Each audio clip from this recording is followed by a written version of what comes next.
Hey guys, I just wanted to let you guys know we were doing this. It was a lot longer than expected, so we decided to just make this into a little short podcast episode.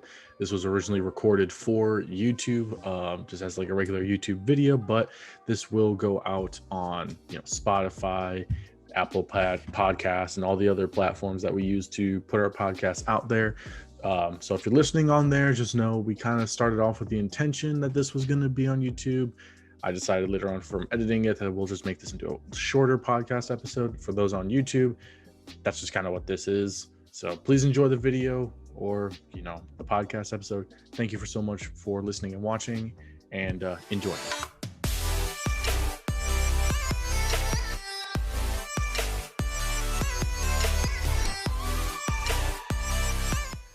Hey everybody, and welcome to the Black Party, where we do everything nerdy stuff that you could possibly think of. I'm your host, Captain Zeus, followed by my lovely side gent over here. Relatable Panda. He's a panda. Today, it's really just part two of a video we already did. Part one is basically us going over the Easter eggs that we have already gone through and found in the first two episodes of the WandaVision series. If you want to find that, link will be below and or already on the screen. So check that out. See what you think about that. This video is going to be about the theories of these Easter eggs and of these two episodes and how we think it's going to go.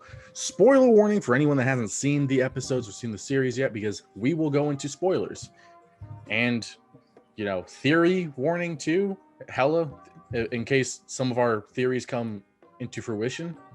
It's just that's covered in the spoiler warning. So spoiler warning Theory if warning. We say anything that has already happened, and spoiler warning if any of our theories do become fruition at any point in time during this series. I'm saying theory warning. We're going theory warning. Why don't we just make that a thing? It's a thing now. It's official. Yeah. Speaking Hashtag of things that are warning. almost a thing, I'm going to go first with my theories. First things first is I'm going to say the sword stuff. So we're introduced to sword in this series. It's kind of obvious, they're here not very well hiddenly. Like first episode, it was kind of towards the end, not a lot during the episode, but the second episode, it's pretty obvious sword is involved. Now, sword is typically the sister agency for SHIELD. SHIELD was on the grounds doing everything in the humane worlds, being espionage, yada, yada, yada. SWORD did kind of the same thing, but they were really focused on the extraterrestrial side of things. So they were focused on space, aliens, yada, yada, yada. But because this is the MCU and SHIELD kind of already dealt with that, and SHIELD's already kind of dismantled, what I'm assuming and what is kind of already been implied is that SWORD is the new SHIELD. We see this with Agent Wu, who was a previous SHIELD member already now working for SWORD, it seems. And same thing with Darcy. Darcy kind of already worked with SHIELD, and now it seems that she's working for SWORD, as she was in the end credits for the first episode or two. But it seems like with the dismantling of SHIELD, with the events of Agents of SHIELD, and obviously Age of Ultron and Civil War, where SHIELD is literally gone because of Hydra, SWORD is still SHIELD, but it's just more aggressive and new and renewed. Nick Fury's probably going to be involved somehow, some way. Whether it's a minor or a large impact, we don't know. I know he has his secret invasion stuff with the Skrulls, and he's involved with the Skrulls, which is a huge factor too, because SWORD is really meant for the extraterrestrials. And since their universe has gotten so large, it would make sense that SHIELD evolves into SWORD, which is kind of basically an innuendo. At first they were just the shields that guards the realm of men, and now they're the sword that attacks first, in a sense.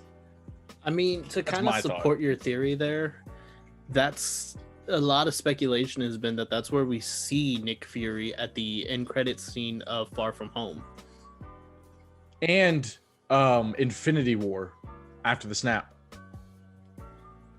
because Captain Marvel she works for SWORD. Yeah. And so he had a beacon on it. And if I'm not mistaken, it had a sword symbol. And then it went to Captain Marvel. But that would also make sense. No, I thought the beacon had the SHIELD emblem on it. It probably could have. I don't know. I don't remember. I don't remember that much. Point of the matter is that sword is a thing. Sword's a thing. They're official. And AIM is becoming a large factor from what I've gathered too, because of the beekeeper scene at the end of episode 2. Like I've mentioned in the Easter egg video, the beekeeper sword agent is a reference to an AIM agent working for Sword, like undercover in Sword. So we are introduced to AIM in Iron Man 3. Very crappy. Very, yeah. But AIM is founded by Baron von Strucker, and he's obviously a Hydra agent. So having AIM be more of a factor, since Hydra's not necessarily less of a factor, Hydra's still around. They have not gone anywhere, but it's more of probably like the front for them, essentially. Kind of like how no, I guess S.H.I.E.L.D. was still just S.H.I.E.L.D. I mean, yeah, basically. But I mean, that would be nice though to see some Hydra. I mean, it could also be a separate org that's just working with them, but I don't see that being the case. Yeah. Now, I guess it's my turn to delve into a little bit of theory. Yeah, we'll just back and forth. Now, to kind of piggyback off of that, one thing that we have seen as a constant of like end credits kind of sort of thing, opening credits, the hexagon shape has been coming up a lot. I have seen that.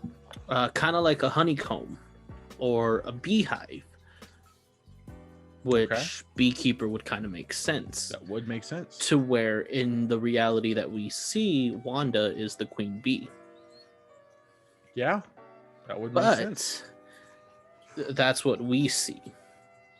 That's what they want us to see. Obviously. Now, I'm going to go back to episode 1 here for a minute.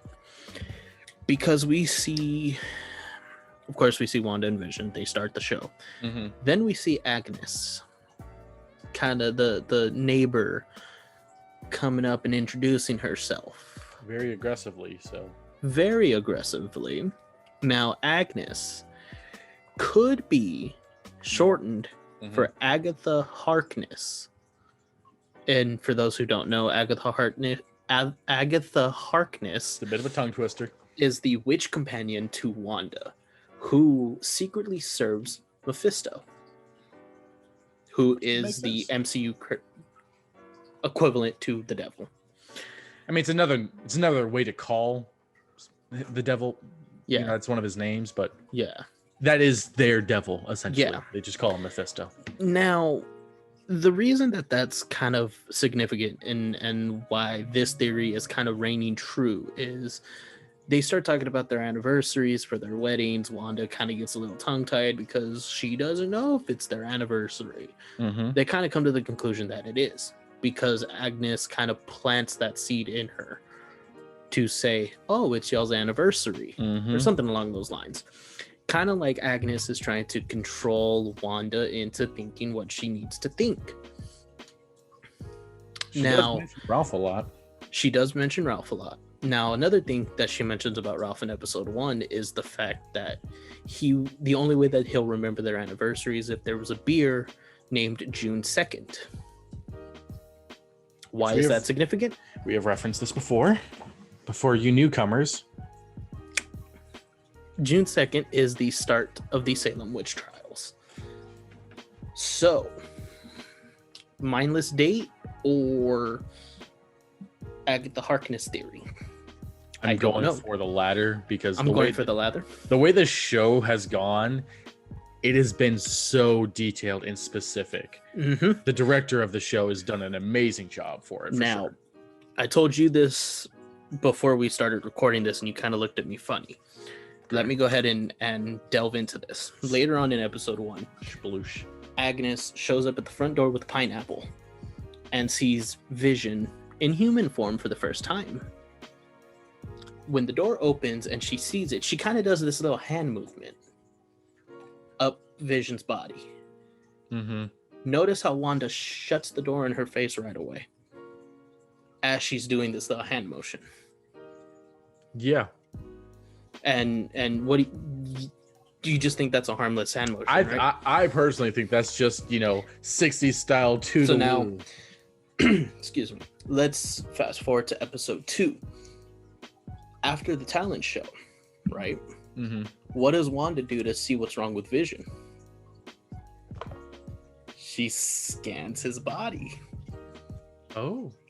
and then realizes that the gum is in his gears. So why else would she slam the door on Agnes when she's doing that? Huh. Because Agnes is a witch trying to find Vision. But why Vision? Why? Because the theory on this is because Vision is alive, quote unquote,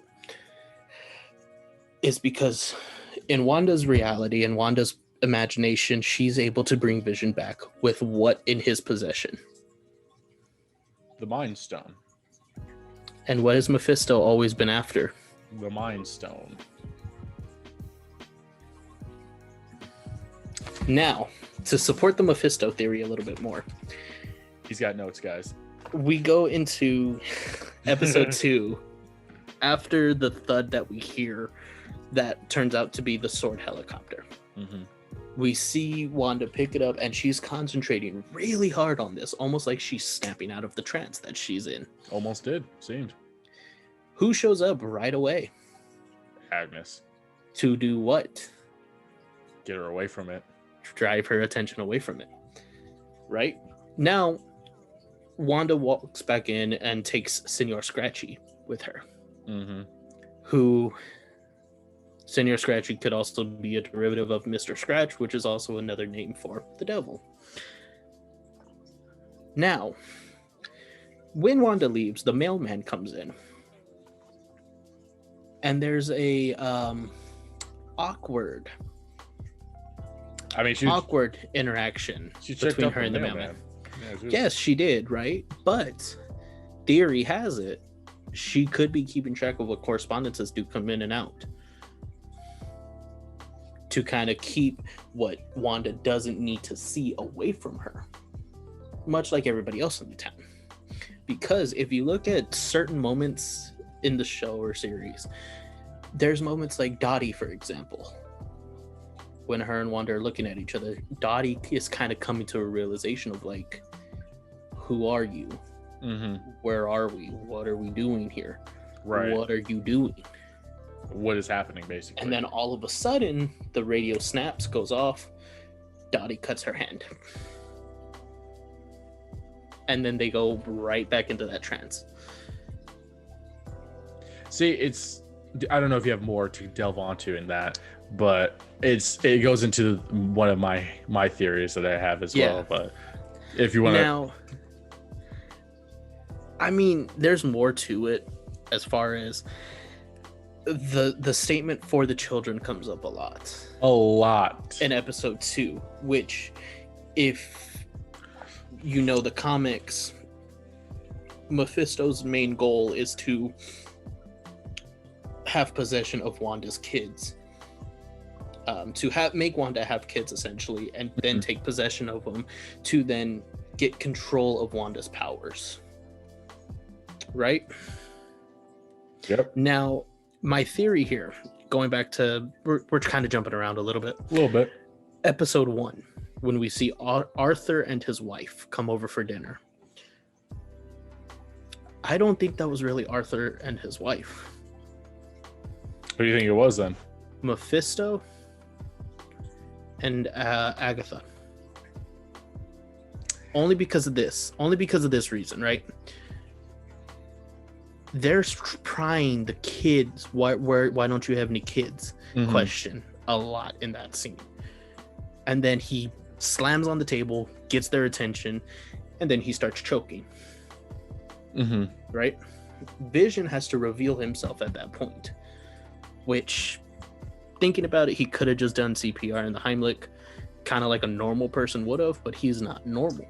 But he didn't reveal it to the wife. He didn't reveal it to the wife, right? Yeah. But he did to Arthur. Yeah. Notice how in episode 2, Arthur is nowhere to be found. That is true. But if we go to the talent show scene, his wife is there and Agnes are sitting at the same table with the seat empty in between them. And let me see here. Another thing is at the beginning of their little talent show act, when Vision starts flying in front of everybody, Agnes can be seen holding her purse really close to her. And then after the rope comes out and somebody in the crowd yells, "Oh, look, he's on a rope." She puts it down. She puts it down really quickly and has that kind of like awkward laugh. That was weird. Why did she clutch her purse like that? What does she have in it? That's a great question. The last theory that I have following the Mephisto storyline, Monica, aka Geraldine, which took her way too long to come up with that name. Yeah. If that were really Monica that Sword sent in, she would have had her alias on lock. Or, okay, go ahead. There's a trailer that was seen that shows Monica in like 80s fashioned clothes being shot out of Westview. Shot out? Shot out by Wanda's chaos power. Oh. She's shot straight out of it. Like Wanda rejected her. Okay. And we see her go through Westview, through the pocket of the dimension itself, and then appear into our reality. Okay. And a bunch of sword agents, around a bunch of sword agents. And when she hits the ground and looks into the camera, she doesn't have that look of, I'm not supposed to be here. I'm supposed to be in there. She has this calm kind of, this is exactly where I'm supposed to be kind of look. This is important because in the background where we see all the sword agents, we can see Monica's silhouette. Well, yeah, Two Monicas. So the Monica that was shot out of Westview is Mephisto. And he revealed himself to Wanda in the sense of, hey, you know, as Monica, to be rejected from that reality, to be put into our reality, to then conquer our world. It'd also be an LMD. Life model decoy. Those are in the MCU. It's basically true. It's in the Agents of S.H.I.E.L.D., so it could be an LMD as well. Which is a very far-fetched theory, but if we're going off of that, it could also be an LMD, which would be nice because that's a huge thing that they use in the comics are LMDs. And Zeus, you had this point where this is Wanda's reality. Yeah. This is what Wanda wants. I wouldn't say wants. Like it's her reality, though. Yes. She's only in control when somebody lets her have control. Yeah. You know what I mean? Yes, but I'll delve into the theory that I have now. It's kind of like the House of M event, basically. And as we've kind of mentioned, there's some Easter egg towards it in the series. But the House of M, for people that don't know, what happened was the Avengers Disassembled comic happened, where Wanda was kind of going on a rampage. She killed some of the Avengers, sent Ultrons and everything after them, blew up the mansion. It was literally so intense that Magneto and Professor X teamed up to stop her. And they did.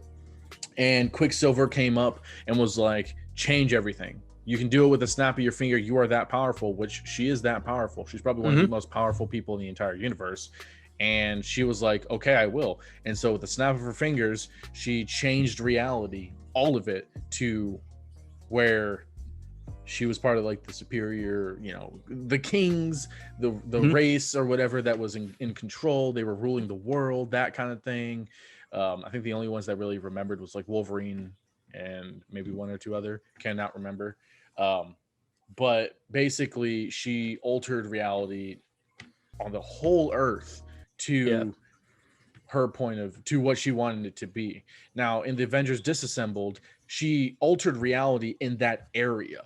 where in the sense of she brought multiple Ultrons back where Ultron was destroyed, brought back a bunch of villains that were already dead, brought back heroes that were already dead. It was intense. And so you kind of see some of the resemblance in this series already where one, Vision's back. No question or explanation to why.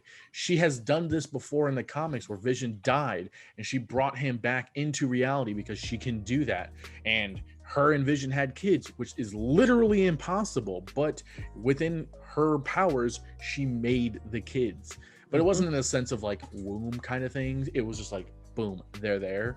But that could also back up your thing where instead of it being like a whole House of M event, it's more of a event triggered her to enclose herself in a safe space, such as the pocket dimension, an altered reality, so that way, one, she's not in danger anymore, which is usually the defense mechanism that she does when she alters reality like that, and two, she's bringing back the ones that she loves, which is Vision. And so whenever things are out of the ordinary, as we saw with like the Beekeeper, for example, she's like, no, that's not what's supposed to happen. She rewinds time like we saw then, which, as we mentioned, the Beekeeper is an innuendo basically for an undercover AIM agent. So that could have been subconscious being like, that guy's not a good guy, get him the frick out of there kind of deal. And as we've seen in trailers, the Mind Stone is definitely a factor into this. Swords a factor into this. We don't know specifics on who the quote unquote villain is or the actual cause of it. It could be Mephisto, it could be Hydra, it's Von Strucker's got to deal with it, he's in this somehow. I mean, it could also just be herself causing the situation, which is very likely. See, there's this also in the trailer that I saw, right? There is this scene. It looks like it's Halloween-esque, right? Yeah. And Vision flies down to this car. Okay. That has Agnes in it. And she kind of has that look of like, I know who you are, but I'm gonna play dumb. And she's like, you're the Avengers.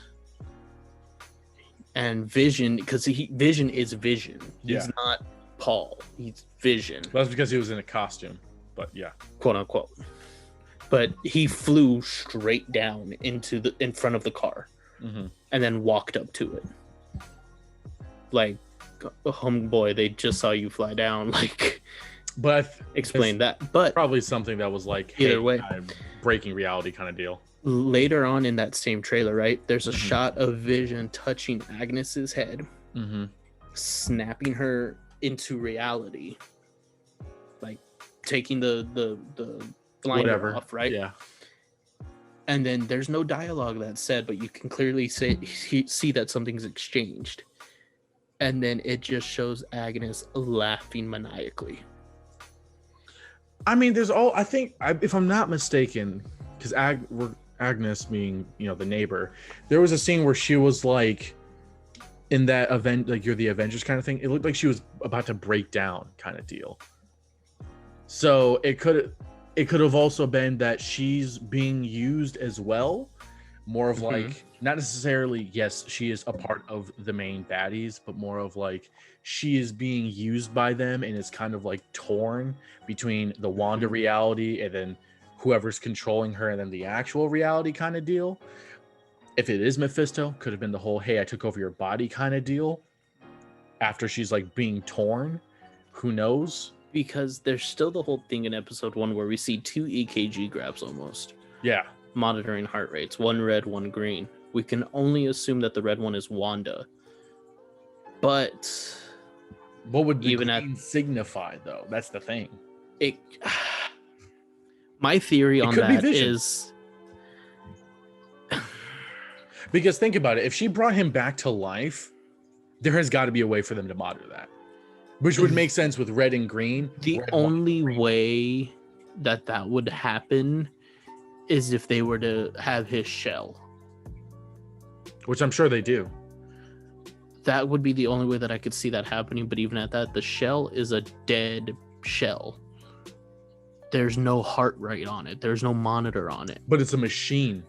So if advanced technology, there may or may not be a way for it to connect to its host body that is IRL.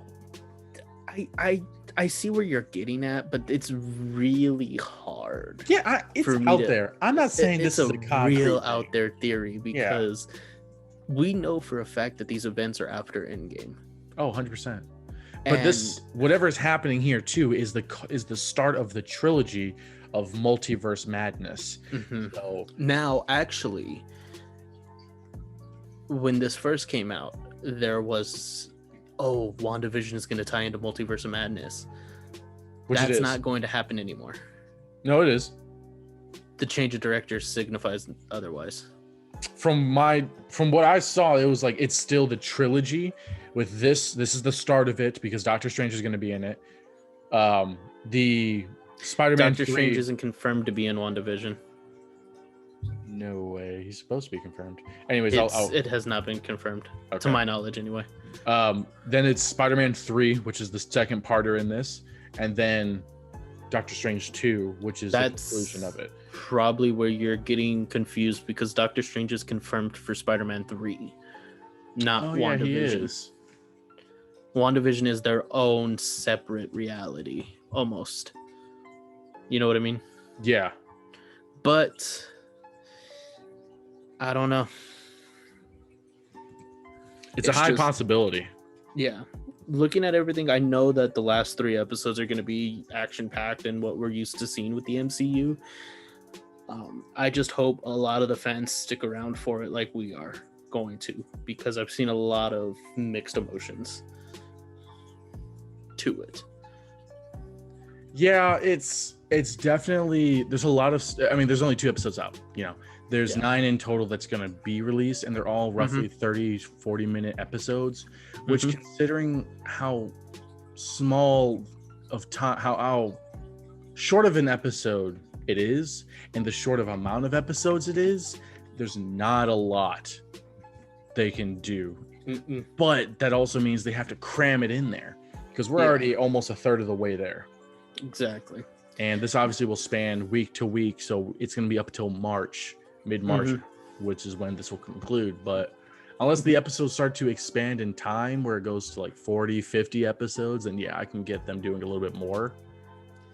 I don't think that'll happen, though. Yeah, I doubt it as well. However, this is actually a fun fact, and I saw this because of Paul Bettany's interview on Kimmel.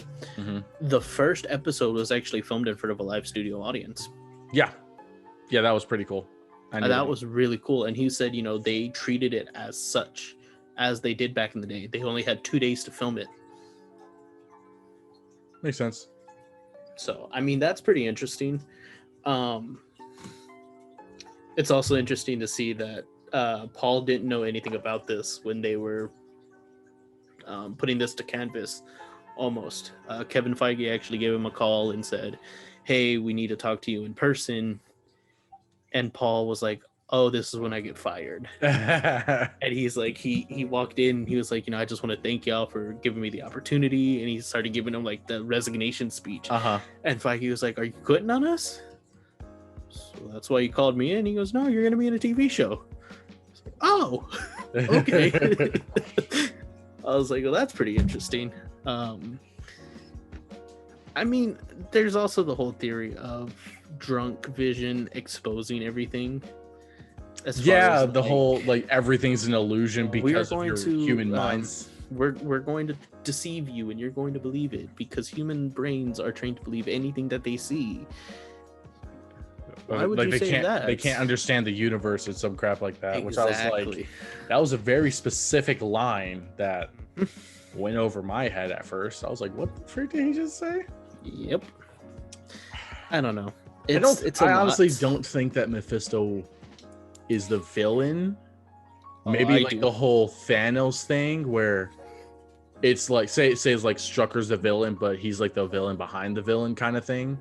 That would make sense because like in Avengers, Loki was the villain, but Thanos was the villain behind the villain. I'm gonna say this: it's another Palpatine incident.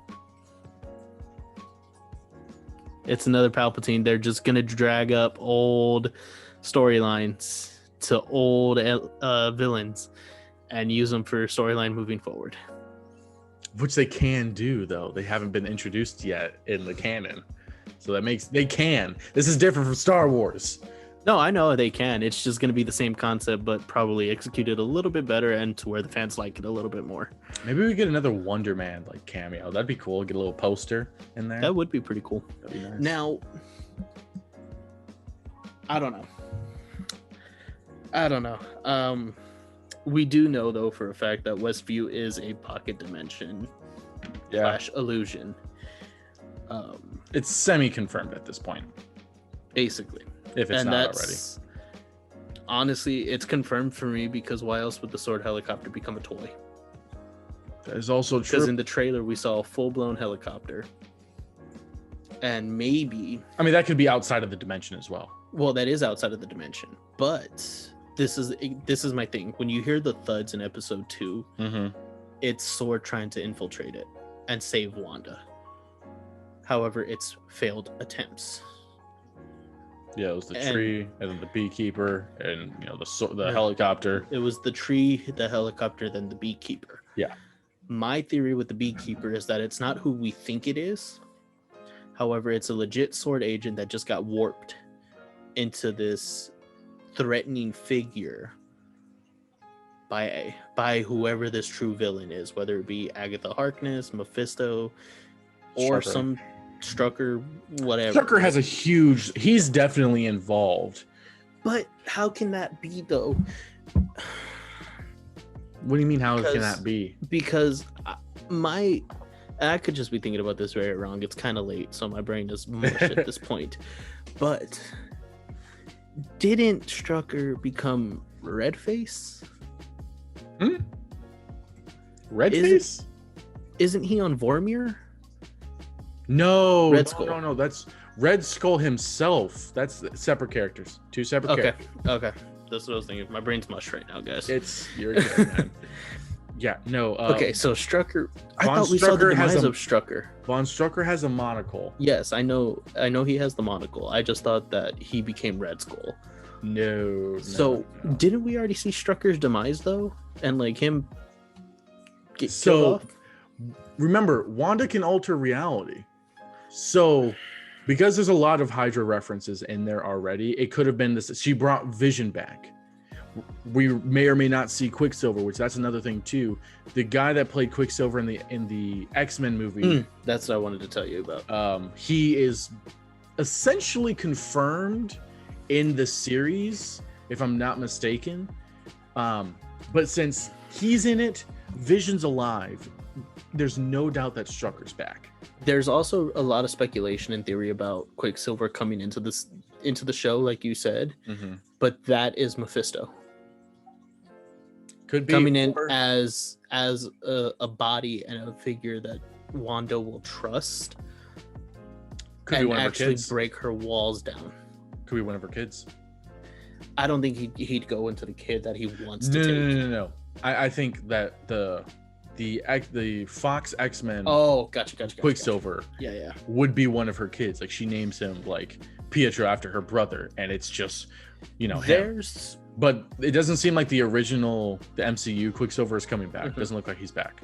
Well, no, that would If he did, that could support that theory. There is speculation that their names are.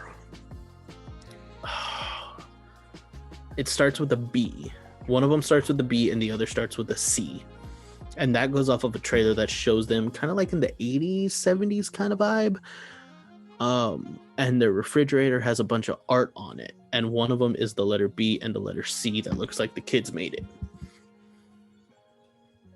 Let me look this up.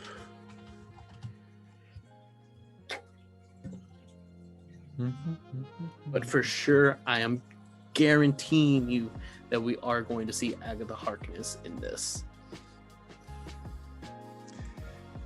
I don't know, man. I mean, it would seem that is the route that is going towards. However, they're Easter eggs. You know what I mean? It's theory and Easter eggs. That's all it is. But it's very timely placed drops that they're making. such as the hand movement, the June 2nd, the fact that Agnes has a pendant that she wears that's the only constant in anybody else's like attire.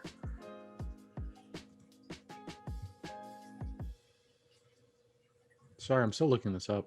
No, you're good. You're good. I mean, I don't know. That's just my theory. But we do know, however, while you're looking that up, episode 1 is, of course, 1961. Episode 2 takes place in the late 60s. Episode 3 may be in the 70s. 4 in the 80s. 5 in the 90s. 6 in the 2000s. And then from there, we'll see where that ends up with 7, 8, and 9.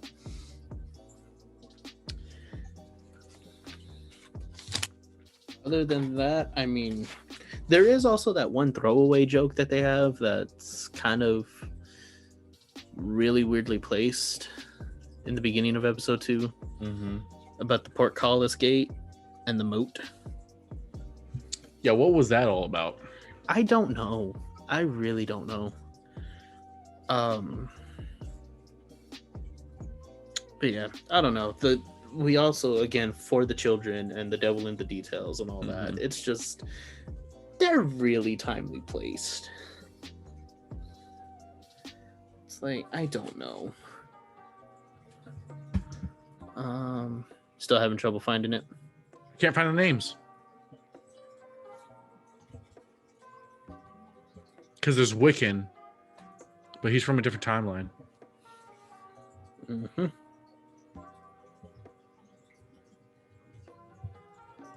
Why am I not able to find their effing kids?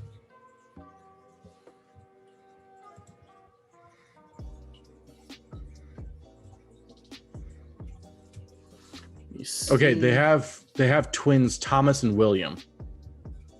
Eventually realized Tommy and Billy. There we go. Tommy and Billy, there you go. Yeah. Maybe it wasn't a C but a T. Yeah, Tommy and Billy. Those are the those are the ones. Yep. I just found it too. Yeah, so it wasn't a C that I was seeing. It was a T. My bad. Yeah, Tommy and Billy. There's also this interesting thing about Dottie that caught my attention with the whole coat thing in the opening credit scene. Okay. Where she has a stain on it on the left-hand side of her coat. Yeah. And then when we see the blood and Wanda grabs a linen towel and gives it to her, and she's like, well, do you know how a woman gets blood or red out of a white linen? She does it herself. Yeah. And she kind of storms off. When I first saw it, I was like, oh, she's just talking about the linen napkin that she just handed her. I felt like she wasn't, but I didn't get what it was she was mentioning. I didn't think I thought it was, and then I watched it again and I saw the opening credit scene and I noticed it and I was like, oh, there's something going on. Like something's happening to Dottie behind the scenes. 100%. But we there's don't know. So much happening. There's only 2 episodes out, so there's only so much we can know and say. Exactly. I also do like episode 1 when Arthur's getting fired, and he's like, the missus couldn't do something. She was just like, well, she thought 5 courses was sufficient. That terrible sound for music, a string quartet. And then that terrible optimism. I wore a turtleneck. That was pretty. His one-liners were awesome. But there's also that interesting callback in episode 2 from episode 1 where Arthur tells Vision, hope you don't have any skeletons in your closet. And then as they're doing the whole phase through of the floorboards and everything, you could see a skeleton and 2 bones in the floorboard. I didn't catch that. They're right there by the Grim Reaper helmet. Yeah. Okay. It's like bone, Reaper helmet, spiderweb, bone. Focus on the helmet, which a lot of people probably mistook for Galactus. Which, yes, I mean, it could be. I highly doubt it, though. It's confirmed to be Grim Reaper. Yeah, good then. But yeah, other than that, I mean, that's all the theories and speculations that we have on the top of our heads at the moment. I know that was a little bit patchy. Spotty. Yeah, I put spotty and patchy in the same word. Spotty. Anyways, yeah. So let us know in the comments your theories and thoughts and speculations, yada yada yada, the whole shebang. Yes, and please do. Tell us what you think about our theories and whatnots. Don't forget to check out our first video for the Easter eggs that we caught and we kind of mentioned in this video as well. We do appreciate you guys for watching this video. Don't forget to like and subscribe. I'm Captain Zeus. That is a panda. And that's also a relatable one. Panda. And he's very relatable. Yep. And we'll catch you guys in the next video. All right. Peace. See ya.